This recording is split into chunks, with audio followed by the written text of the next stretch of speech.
ધાંગધ્રાના ધારાસભ્ય પ્રકાશ વરમોરા દ્વારા અનેક સવાલો ઊભા કરવામાં આવ્યા. દારૂ અને ડ્રગ્સને લઈને પણ સવાલો ઊભા કરવામાં આવ્યા. પરંતુ હવે પ્રકાશ વરમોરાને જ્યારે લોકોએ પ્રશ્નો પૂછ્યા ત્યારે તેમની પાસે કોઈ જવાબ ન હતો. શું છે આખો મામલો વિગતે ચર્ચા કરીશું. નમસ્કાર, હું છું ઉજ્જવલ અને આપ જોઈ રહ્યા છો નિર્ભય ન્યૂઝ. હાલ થોડાક દિવસોથી જ આપણે ધાંગધ્રાના ધારાસભ્ય પ્રકાશ વરમોરાને લઈ અને અનેક વાતો સાંભળી રહ્યા છે. તેમના દ્વારા અનેક નિવેદનો પણ આપવામાં આવ્યા. એ વાતને લઈને પણ તેઓ ચર્ચામાં આવ્યા. પરંતુ હવે પ્રકાશ વરમોરા દ્વારા ક્યાંક ને ક્યાંક એક લોક દરબારનું આયોજન કરવામાં આવ્યું હતું. તેમના વિસ્તારમાં લોકોના જે પ્રશ્નો છે એ પ્રશ્નોને લઈ અને તેમને ક્યાંક ને ક્યાંક એક લોક દરબારનું આયોજન કર્યું. પરંતુ આ લોક દરબારમાં કંઈક એવું થયું કે જેને લઈ અને આપણે અનેક પ્રશ્નો હાલ વિચારવા પર મજબૂર કરે છે. વાત એવી છે કે એ લોક દરબારમાં લોકો પોતાના પ્રશ્નો લઈ અને પહોંચ્યા.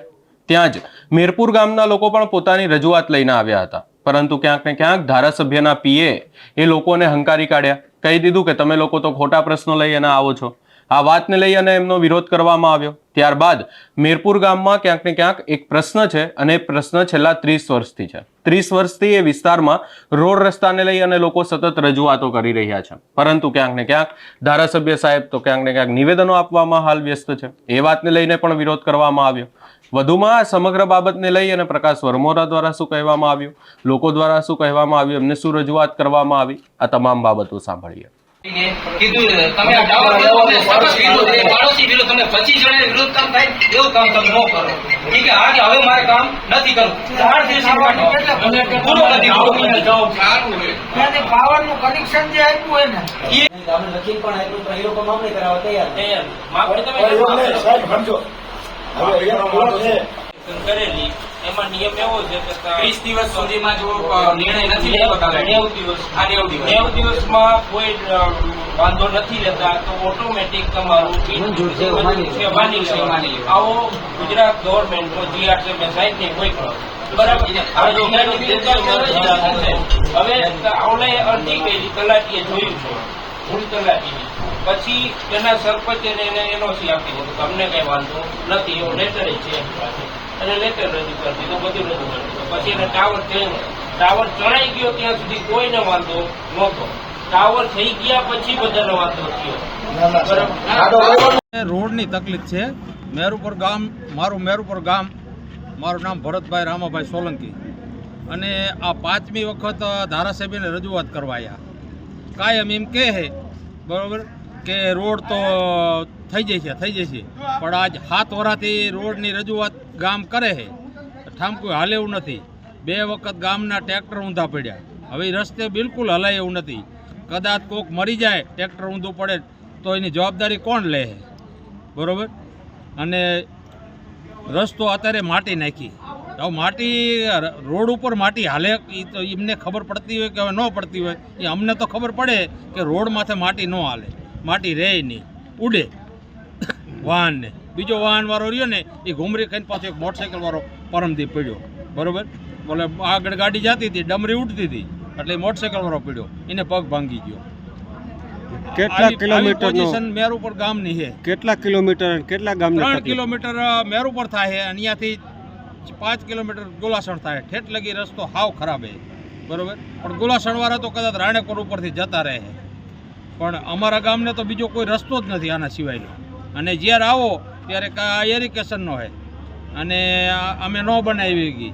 RMDના સાહેબે ચોખ્ખી ના પાડી કે અમે નહીં બનાવી. હું હતો ને મિટિંગમાં બરોબર કે અમે નહીં બનાવી, અમને હોપે તો અમે બનાવી બરોબર. અને વરમોરા સાહેબને રજૂઆત કરી અત્યારે તો એના PIએ એવું શબ્દ વાપર્યો કે તમે ખોટી રજૂઆત કરવા આવો. અમે હું મારા છોકરાની નોકરી હારથી રજૂઆત કરવા નથી આવ્યા, અમે ગામના રોડ હારથી રજૂઆત કરવા આવ્યા. હાલે એવું નથી એટલે. અને PIએ અમને આવો જવાબ આપ્યો કે ભાઈ તમે ખોટી રજૂઆત કરવા આવો. આ 5મી વખત કરવા આવ્યા એટલે કે તમે ખોટી રજૂઆત કરવા આવી બરાબર. આવું એનું નિવેદન છે. આજે સર્કિટ હાઉસ ખાતે લોક પ્રશ્નો બધા સાંભળ્યા. PGVCL રોડના અને પાણીના બધા પ્રશ્નો હતા. એના અધિકારીઓને બોલાવી સંકલન કરી અને મોટાભાગના પ્રશ્નોના સોલ્યુશનની દિશામાં કામ થયું છે. જે બાકી કામો છે એનું કેવી રીતે કામ પતે એની ડેડલાઇન નક્કી કરવામાં આવી. ટોટાલિટીમાં 100થી વધુ નાના મોટા પ્રશ્નો હતા અને બધા પ્રશ્નોનું વ્યવસ્થિત સંકલન થાય છે અને એનું સોલ્યુશન દિશામાં કામ કરે છે. સૌથી વધુ શેની રજૂઆત આવી હશે? બધા પ્રકારના પ્રશ્નો હતા.